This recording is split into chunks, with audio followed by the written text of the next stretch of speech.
મારું નામ વસંતભાઈ સિંધુ છે। ટેટ ઉમેદવારો આજે અમે સત્યાગ્રહ સાવની ખાતે એકઠા થયા છે। અમારો મુખ્ય મુદ્દો જે છે એ ચાલુ વર્તમાન વિદ્યાસહાયક ભરતીમાં વય મર્યાદામાં વધારો કરવા બાબતે અમે વારંવાર છેલ્લા 4-5 મહિનેથી સરકારશ્રીમાં રજૂઆત કરતા આવ્યા છે। વય મર્યાદામાં વધારો શા માટે? તો અન્યાયની સામે આ ન્યાયની લડત છે। કેમ કે પાછળના ભૂતકાળમાં જોવા જઈએ તો ભૂતકાળમાં ક્યાંક ને ક્યાંક વિદ્યાસહાયકના ઉમેદવારો અન્યાયો થયો છે। સાથે સાથે એમનું શોષણ કરવામાં આવ્યું છે। એમને જે પણ માંગણી જે છે પૂર્ણ કરવામાં આવી નથી। વિદ્યાસહાયકમાં વધારો એટલા માટે કેમ કે 2014-15માં મહેકમ આધારિત ભરતી કરવાની જે 3300ની વાત કરી એ મુજબ આજ દિવસ સુધી કોઈ ભરતી કરવામાં આવી નથી। છેલ્લા 14 વર્ષની અંદર આ સૌથી મોટી ભરતી છે।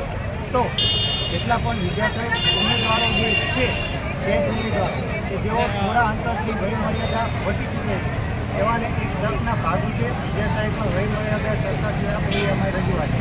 સાથે સાથે છેલ્લે જોવા જઈએ તો 2018 બાદ 2023માં પરીક્ષા લેવામાં આવી 5 વર્ષ જેટલો સમયનો વ્યય છે। સાથે સાથે જ્ઞાન સહાયકમાં પણ 2 વર્ષ જેટલો સમયનો વ્યય છે।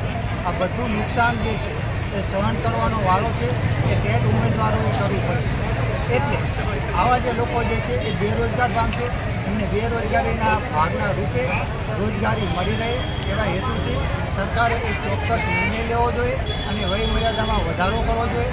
જો વય મર્યાદામાં વધારો થાય તો આ જે ઉમેદવારો જે છે એ ટેટ પાસ કરીને બેઠા છે, ક્વોલિફાઈડ ઉમેદવારો છે, એમને નિઃસહાય બનશે। એમનું ભવિષ્ય જે છે એ અંધકારમય બની જશે। છેલ્લા 14 વર્ષની અંદર જોવા જઈએ તો સૌથી મોટી ભરતી છે। આવી ભરતી પહેલાં ક્યારેય પણ કરવામાં આવી નથી। 2200-2300ની ભરતી કરી સરકારે ક્યાંક ને ક્યાંક કૂતરાની જેમ ભરતી ફેંકે એ રીતે ફેંકવાનું કામ કર્યું છે।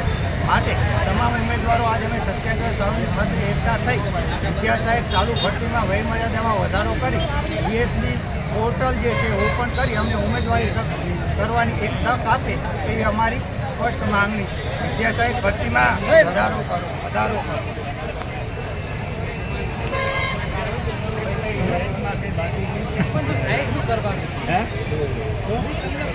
બસ